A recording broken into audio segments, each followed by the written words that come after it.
What's going on, guys? It's your boy Straw Hat Goofy, and I want to be your movie guy. Now, you might have seen me on TikTok, but if this is your first time seeing me on YouTube, please hit that like button, hit that subscribe button, and hit the bell to get notified for my other videos, because I want to be your movie guy on all platforms, so please help me out with that. This is Goofy in the Morning, episode 4, where I pretty much run over some news that I found very interesting, or just something that I found while scrolling on my phone in the bed this morning. Before I get started, I just want to say, guys, we are almost at 30,000 subscribers, and I just cannot thank you guys enough for getting me this far to this point. I asked you guys to just subscribe. I begged you guys to just subscribe, and I know how hard it is to jump from one platform to the other, and put your faith in me in that way. So thank you for taking that leap, and I promise you, you will not regret it. With that being said, let's get Goofy in the Morning, episode 4. So, as of recording of this episode, tomorrow, Oscar nominations are going to be announced. Now, there are a ton of films that are considered in the front running to be in the Best Picture conversation, as well as like Best Animated Feature, Best Score, Best Cinematography. You guys already know what it is. There's a few films in the running for Best Picture right now. Movies like Steven Spielberg's West Side Story, Power of the Dog is a big one from Netflix, Coda, that's on Apple TV+. I watched The Tragedy of Macbeth on Apple TV+ earlier today. I'm planning on watching Nightmare Alley, which is another big movie that's going to be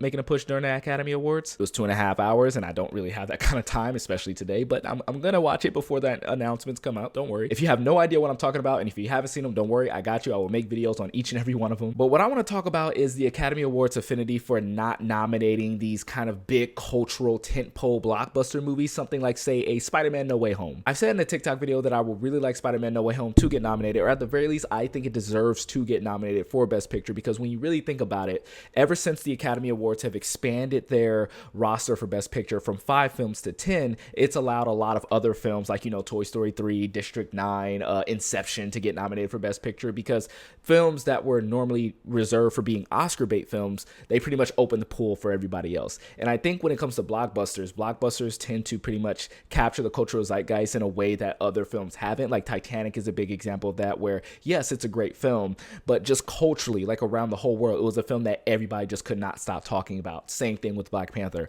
I feel like Spider-Man No Way Home is also one of those type of movies that not only are people going to be talking about this year, but they're going to be talking about it for years and years and years to come. Another reason why The Dark Knight, Infinity War, superhero movies, big superhero movies should have been nominated as well. So I think when it comes to talking about the best films of the year, Spider-Man No Way Home definitely deserves to be put into that category, especially since the category is going to be up to 10 nominees. Doesn't deserve to win, but it deserves to be in that conversation at the very least. In other news, Netflix released their movie preview of 2022 trailer, and the trailer was just essentially 3 minutes of 28 films, so it's pretty much like a couple of second teasers of each film, just running through a whole bunch of them.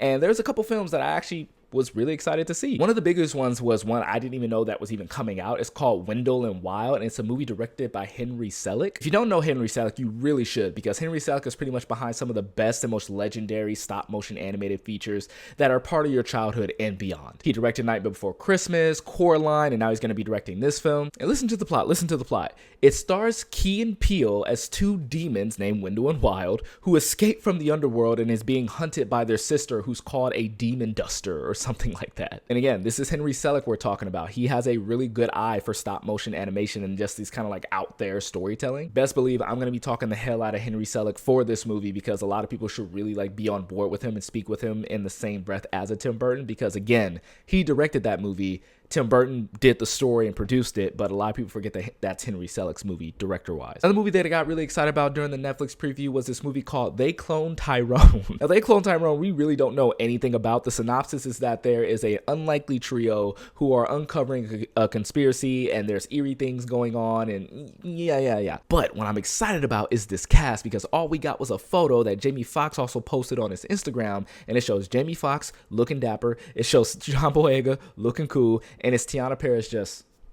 It's Tiana Paris. Need I say more? So you got 2 people who are part of the Marvel Cinematic Universe, and John Boyega, who just got off of a Star Wars stint, in one movie, and it's like a sci-fi kind of like comedy movie. But it seems like a really, really great movie, and John Boyega has actually gone on record to compare it to Attack the Block, which was the movie he actually broke out in. And anytime John Boyega compares anything to Attack the Block, you already know I'm in. This one is fun. Moonfall bombs at the box office over the weekend. Apparently, it only made $10 million on a $140 million budget. Now, it's ironic because the movie is a disaster movie.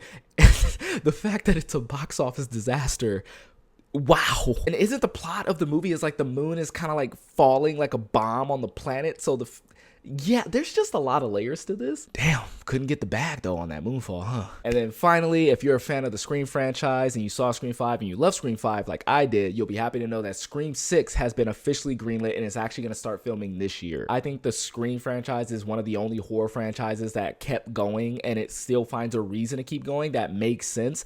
And each movie is not bad. Like no movie, I don't think there's really a bad movie in the Scream franchise. I even love Scream 4. I think it's one of the best ones out there. Scream 5 definitely reinvented the wheel, and the fact that they're doing a Scream 6 with these new characters that I actually really liked from this previous film, I'm down. I'm so down. Just give me more. Just give me more of it. You know, with each Scream, I keep thinking that they're gonna kill off Sydney. You know what? I teeter. Like sometimes I think they're gonna kill off Sydney, and other times I think that they're gonna keep her alive. She should die. I think Sydney should die. I said it, okay? Like, at this point, why are you keeping her around? Watch, they're gonna kill Gail. Well, they're gonna kill Gail. But anyway, guys, that is it for Goofy in the Morning. Thank you so much for watching this video. Thank you so much for all the support that you guys have been giving me. Again, make sure you like, make sure you subscribe, comment, help the algorithm, hit the bell, do whatever you gotta do, and I will see you guys next time.